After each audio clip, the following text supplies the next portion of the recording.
Minha saudação a você, meu irmão, minha irmã, membros da Igreja Presbiteriana Betânia. Minha saudação a você que, navegando pela internet, chegou até o nosso canal no YouTube. A graça e a paz do Senhor Jesus. Convido a você que abra sua Bíblia no Evangelho de João, capítulo 5, versos 1 a 9, para a nossa meditação. João, capítulo 5, versos 1 a 9.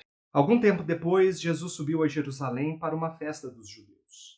Há em Jerusalém, perto da Porta das Ovelhas, um tanque que em aramaico é chamado Betesda, tendo 5 entradas em volta. Ali costumava ficar grande número de pessoas doentes e inválidas, cegos, mancos, paralíticos. Eles esperavam um movimento nas águas. De vez em quando, descia um anjo do Senhor e agitava as águas. O primeiro que entrasse no tanque, depois de agitada as águas, era curado de qualquer doença que tivesse. Um dos que estavam ali era paralítico, fazia 38 anos.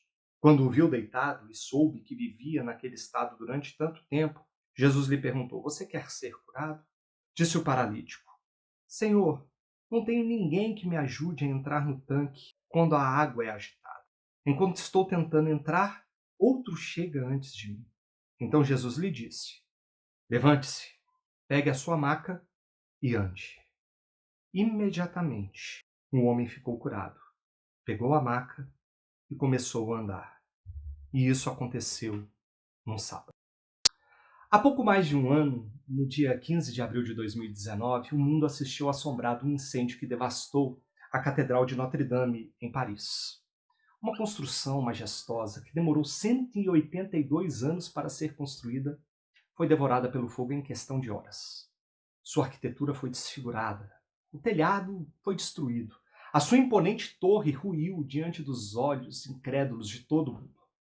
Sem dúvida, a Catedral de Notre-Dame é um dos símbolos das grandes obras produzidas pela humanidade ao longo dos séculos, nas quais arte e história se encontram e testemunham um pouco sobre a nossa jornada humana no tempo. Embora a Catedral de Notre-Dame tenha sido desfigurada pelo fogo, nem tudo se perdeu. Os seus vitrais rosáceos, as joias, as esculturas, até o órgão de sopro de Notre-Dame sobreviveram à ira do fogo. A nossa expectativa hoje é que a Catedral de Notre-Dame seja reconstruída e retome os seus dias de glória e de testemunho da história da humanidade. Como aconteceu com a Catedral de Notre-Dame, assim também acontece com a humanidade. Acontece comigo, acontece com você. Constantemente eu tenho a impressão de que as coisas parecem estar fora de lugar neste mundo. Por um lado, nós vemos injustiças as mais diversas e somos tomados inclusive por um senso de indignação profundo. Por outro lado, nós vemos pessoas promovendo um justiçamento com as próprias mãos, que na maioria das vezes resultam em mais injustiça. E de certa forma, é sobre isso que o texto fala. De uma humanidade quebrada, de uma obra quebrada, consumida pelo pecado, e que vive na expectativa de uma restauração completa. Vem comigo, vamos entender um pouquinho o que esse texto está dizendo e o que o contexto dele traz para a gente. No capítulo de número 4, Jesus ele havia passado pela região da Samaria e ali encontrou uma mulher, o famoso episódio da mulher samaritana. Uma mulher com uma alma sedenta, um grande vazio interior junto a um poço de águas. E foi lá em Samaria que Jesus foi reconhecido como Messias, como Salvador, e muitos creram nele. Ainda no capítulo 4 nós vemos que Jesus, apenas com a sua poderosa palavra, cura o filho de um oficial do rei que estava à beira da morte, a quilômetros de distância. Então, nós chegamos, nos deparamos com o texto que nós lemos. Depois de cerca de 4 meses na Galiléia, Jesus vai a Jerusalém para uma grande festa dos judeus e havia ali também um grande fluxo de peregrinos por causa da celebração dessa festa. E é lá em Jerusalém que Jesus, ao invés de se juntar aos peregrinos em voz de alegria e festa, vai ao encontro de uma multidão de pessoas doentes. Jesus deixa a festa, Jesus deixa o som da música, Jesus deixa a alegria que contagiava Jerusalém e vai até Betesda, onde havia tristeza, lamento, havia lágrimas de dor. O texto que nós lemos fala, portanto, a respeito de uma criação que precisa ser restaurada. Não se trata das obras ou da arquitetura de Notre Dame. Se trata de uma obra ainda mais valiosa do que qualquer tesouro do mundo. Uma obra feita à imagem e semelhança do seu Criador. Uma obra que foi quebrada pelo pecado, mas que pode ser transformada e reconstruída, refeita pelo seu Criador. Esta obra somos nós, homens e mulheres. E o Criador poderoso para restaurá-la é o próprio Senhor Jesus Cristo. Ele é a única esperança para a restauração da humanidade. E esse é o tema da nossa meditação. Cristo, a esperança da restauração. Em primeiro lugar, Cristo é a nossa esperança, a esperança da restauração, porque Ele é um Criador que se importa com a sua criação. Ele verdadeiramente se importa conosco. A palavra de Deus diz que Jesus, chegando a Jerusalém, foi a esse lugar chamado Tanque de Betesda. Este tanque ele era como uma grande piscina, né, que servia como um reservatório de águas, ficava próximo ao templo, ao lado do templo. E era onde provavelmente aconteciam os banhos cerimoniais que os judeus faziam como purificação para os cultos no templo. Então, antes deles entrarem no templo, os sacerdotes principalmente, eles se banhavam, eles se limpavam, havia o banho da purificação. E provavelmente acontecia nesse tanque, no tanque de Betesda. A Bíblia nos relata que junto a esse tanque havia uma multidão de doentes, deficientes, cegos, mancos, paralíticos. E não era à toa que esse tanque se chamava Betesda. A palavra Betesda significa casa de misericórdia. E nós vemos pelas cidades, pelas nossas cidades, reproduções de Betesda. Lá em Belo Horizonte, em Minas Gerais, existe a Santa Casa de Misericórdia de Belo Horizonte. Aqui em Brasília nós temos, por exemplo, o Hospital de Base. Em Jerusalém, nos tempos de Jesus, existia Betesda. E o que havia de especial naquele tanque, nas suas águas, que atraíam os doentes da cidade? O verso 4, ele traz a resposta para a gente. Ele traz a resposta a essa pergunta.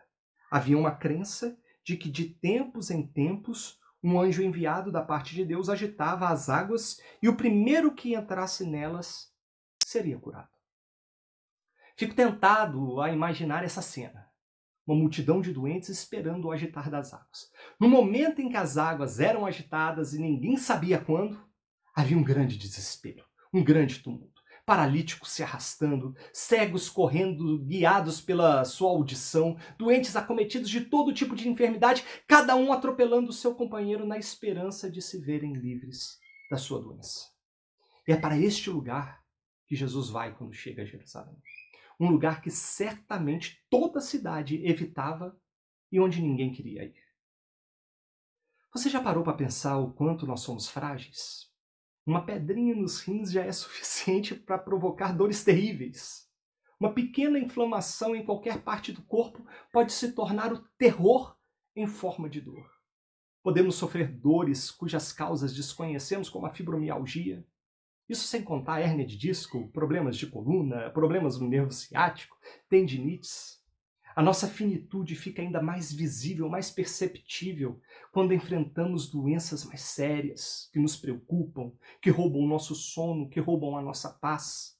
Vivemos em um mundo que facilmente poderíamos chamar de Betesda. Um mundo marcado por dores, um mundo marcado por sofrimentos. Somos uma humanidade que sofre as consequências do seu pecado. Um mundo marcado por doenças, por injustiças, por preconceitos. Um mundo marcado pelos anseios por respostas e por uma dignidade que nos foi privada por causa do nosso pecado.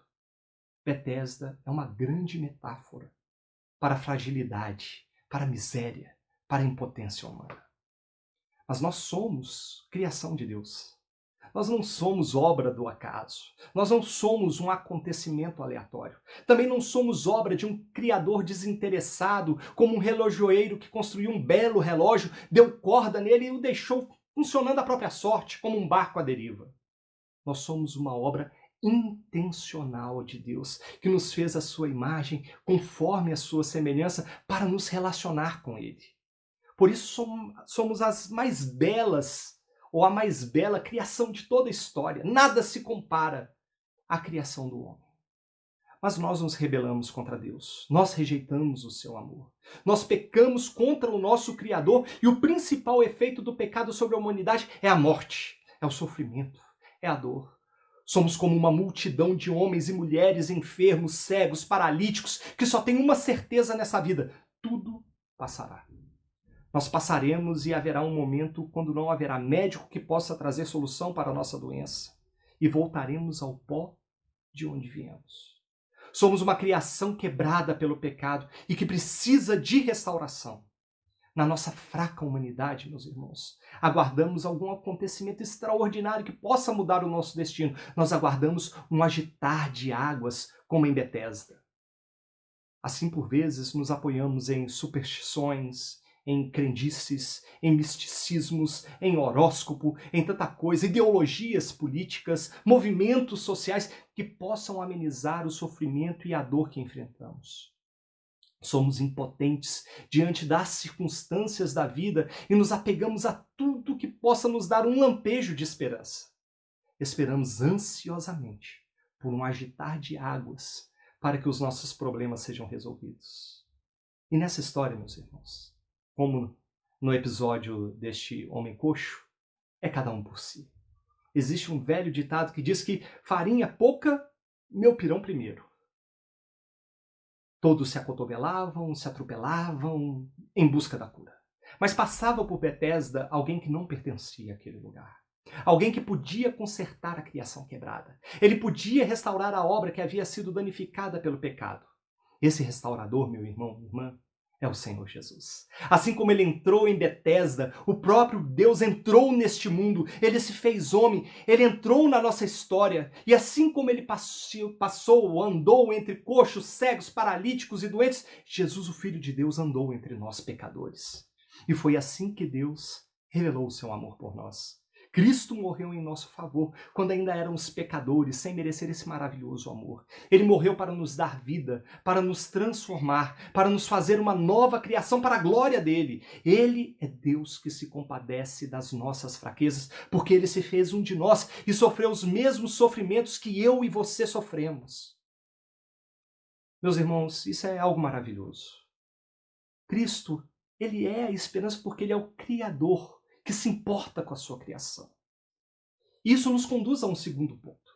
Cristo é a esperança para a restauração da humanidade também porque ele conhece e não despreza a nossa história. Cristo não despreza a nossa história. A Bíblia relata que entre os doentes de Betesda havia um homem que sofria já há 38 anos de paralisia. As suas pernas eram atrofiadas e ele não podia andar. Ele estava em uma esteira, deitado, aguardando a oportunidade de se ver livre da sua deficiência. Ele vivia à espera de um milagre que nunca acontecia. Segundo o relato bíblico, aquele homem ele não conseguia chegar a tempo até as águas que haviam sido agitadas pelo anjo para que pudesse ser curado. Não havia quem pudesse ajudá-lo. Não havia família, não havia amigos. Ele sofria não só com a sua deficiência, mas com a solidão, com o desprezo e com o abandono. Eu imagino a desesperança que tomava o seu coração. Seus planos, seus sonhos, seus projetos, todos despedaçados por nutrir a esperança de uma transformação que sempre, sempre e sempre se adiava. Mas Jesus, ele não vai apenas até Betesda. Ele vai diretamente até aquele homem. Jesus não perguntou o motivo, o tempo, as circunstâncias que levaram o paralítico a Betesda. Jesus já conhecia a sua história. Jesus sabia que ele estava naquela situação há muito tempo. Então, a gente pode até se perguntar por que aquele homem estava assim? O que aconteceu para ele ter ficado paralítico? A Bíblia não diz como isso aconteceu, mas nos indica um motivo. Vem comigo até o verso 14. Vamos dar um salto aqui para o verso 14 e vamos ver o que ele diz. Mais tarde, Jesus encontrou esse homem no templo e lhe disse: olhe, você está curado. Não volte a pecar para que algo pior não lhe aconteça. Meus irmãos, as palavras de Jesus, que conhecia a história daquele homem, indicavam que a sua doença era fruto do seu pecado. Vendo o homem deitado em sua maca, Jesus pergunta: você quer ficar curado? qual é a resposta que imaginamos que seria dada? Eu imagino que aquele homem diria, eu pelo menos diria assim, sim, com certeza eu quero ficar curado. É tudo que eu quero. Qual outro motivo teria me trazido até aqui? Qual outro motivo teria levado aquele homem até Betesda, se não fosse pelo desejo de cura? Só que a pergunta de Jesus provocou naquele homem um efeito diferente. Um efeito diferente do que uma reação diferente que eu teria. Aquele homem naquele momento escancarou os porões mais profundos do seu coração e sua resposta expõe a sua verdadeira aflição, a sua grande aflição. Eu quero ser curado, a resposta daquele homem. Mas o problema é que eu estou sozinho. Eu estou deixado à minha própria sorte. Eu não tenho família. Eu não tenho ninguém nem nada que possa me ajudar a chegar primeiro nas águas. E como ninguém me ajuda, eu me rastejo até o tanque, mas outro chega antes de mim. E você pergunta se eu quero ser curado? É claro que eu quero. O problema é que sozinho eu não consigo. Ele era um homem desamparado, sozinho, amargurado, ressentido, que alimentava uma esperança distante e inalcançável de um dia se ver livre do seu mal. Jesus conhecia a história daquele homem. Jesus conhecia a sua doença. Jesus conhecia o seu coração. Era um homem em estado de miséria absoluta, mendigando a possibilidade de auxílio e de atenção dos outros, à margem de um tanque que dava a ele falsas esperanças. Eu não conheço a sua história. Eu posso conhecer você, eu posso conhecer partes da sua vida, saber coisas que aconteceram contigo, mas eu só conheço de fato aquilo que você me permite conhecer, aquilo que você deixa que eu conheça. Jesus não. Jesus conhece a sua história. Mais do que isso, ele deseja transformar a sua história. Ele não despreza a sua dor, ele não despreza os seus sofrimentos, a sua alegria, as suas vitórias, as suas derrotas. Ele não despreza os momentos nos quais você se sente uma pessoa fraca, uma pessoa sozinha, uma pessoa abandonada e desprezada.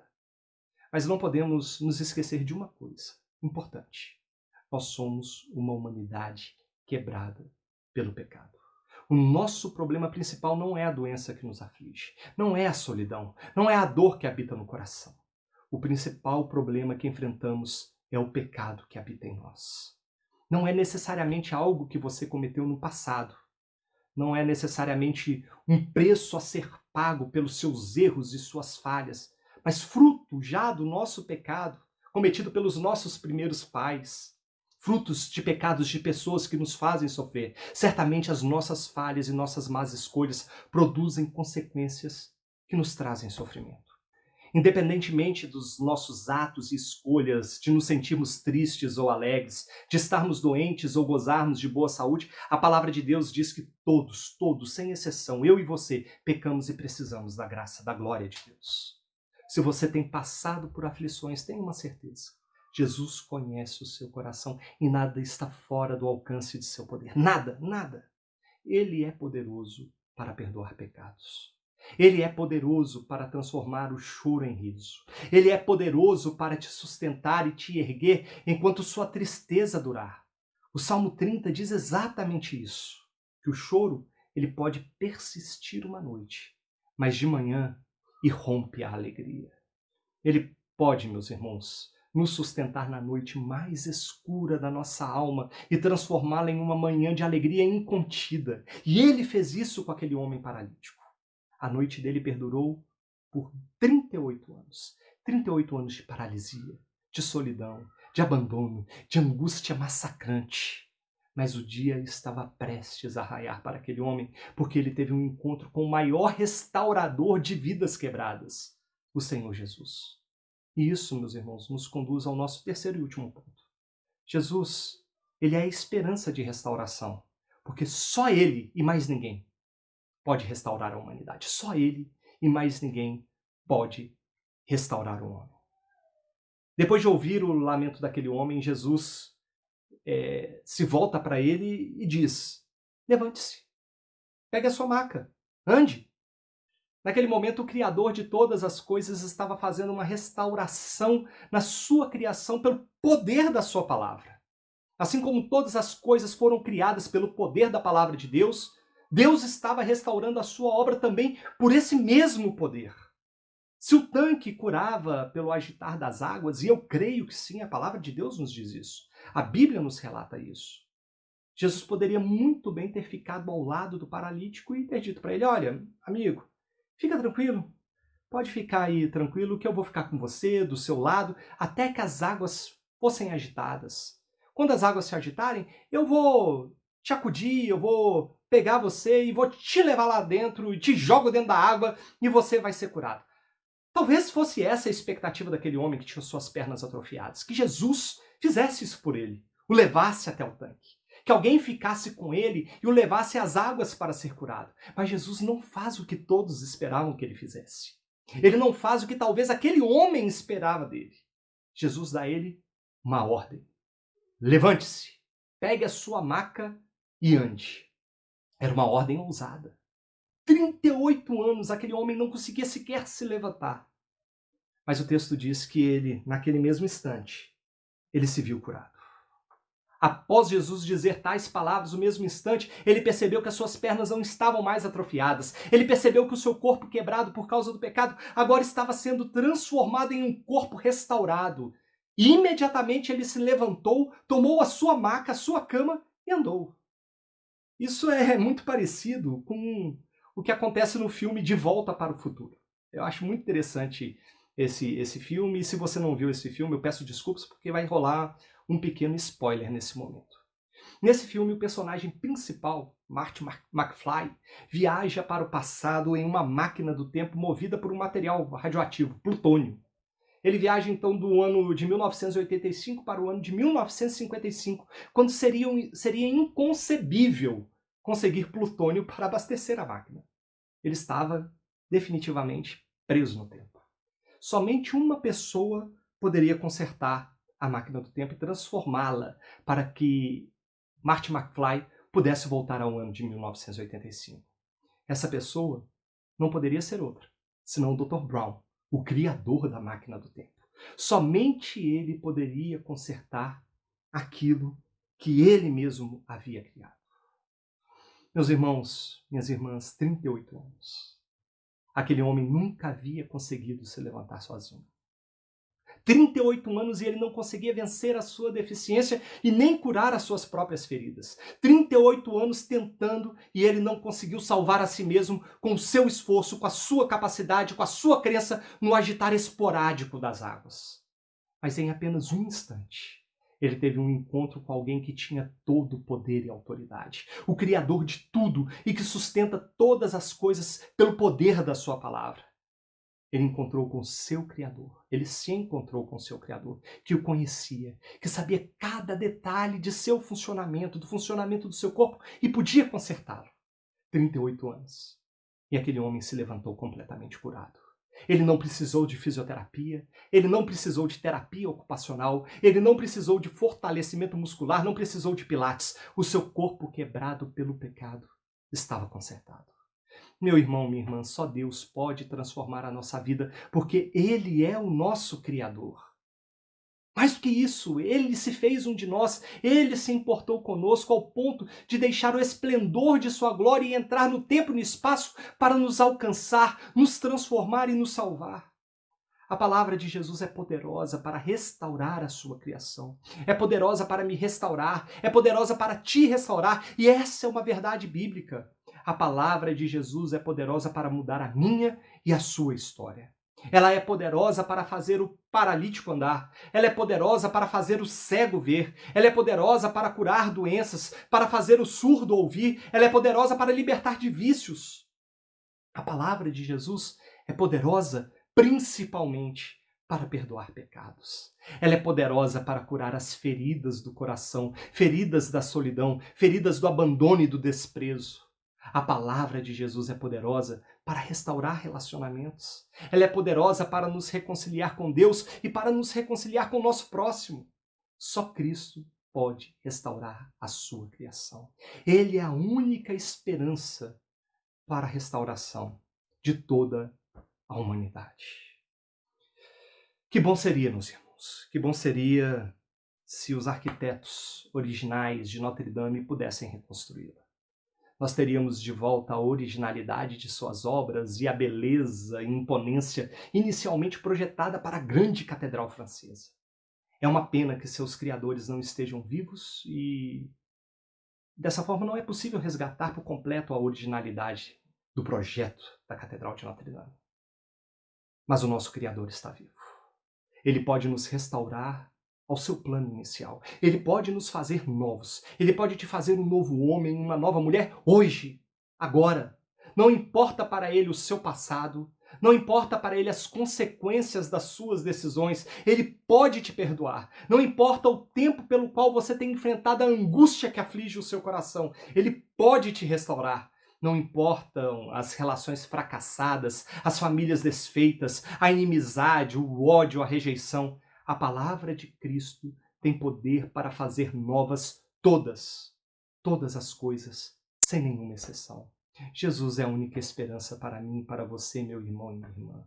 Ele é a única esperança, porque ele é o Criador que ama e se importa com a sua criação. Ele é a única esperança, porque ele nos conhece e ele não despreza a nossa história. Ele é a única esperança porque ele e ninguém mais, somente ele, pode nos restaurar. Hoje, nós estamos em Betesda. E a pergunta de Cristo para mim e para você é: você quer ser curado? Este é o momento. É o momento da restauração das coisas quebradas. É o momento de renovação das coisas rompidas, a começar pelos nossos corações. Hoje é dia de arrependimento e de perdão. Dia de deixar o pecado e as coisas velhas. Hoje é dia de reconciliação e de entregar as nossas vidas completamente a Cristo. Porque Ele é a nossa única esperança, meus irmãos. Ele é a única esperança de uma completa restauração. Vamos orar? Bendito Deus, exaltamos o Teu nome. Louvamos a Ti pelas Tuas muitas misericórdias e Teu infinito amor. Te louvamos por ter enviado Jesus. Ó Deus, aquele que nos conhece, aquele que não despreza a nossa história, mas que se importa conosco e é poderoso para nos restaurar. E o nosso pedido é, ó Deus, restaura-nos, transforma-nos, faze-nos novos homens e mulheres para a glória do Teu nome. Ó Deus amado, e que, Senhor, libertos das cadeias do pecado, ó Deus amado, possamos dedicar o nosso viver, o nosso amor, o nosso vigor, os nossos afetos ao Senhor Jesus, ó Deus amado, olhando sempre para o autor e consumador da nossa fé. Cuida, sim, das nossas vidas para restaurar aquilo que está quebrado, para trazer, Senhor, solução àquilo que está defeituoso. E que, Senhor, possamos assim ser tratados, curados do grande mal que nos aflige, que é o pecado. Essa é a nossa oração, Deus. Olha para nós, olha para os nossos corações, transforma-nos segundo a Tua vontade, pois oramos em nome de Jesus. Amém. Que Deus o abençoe, a graça e a paz do Senhor Jesus.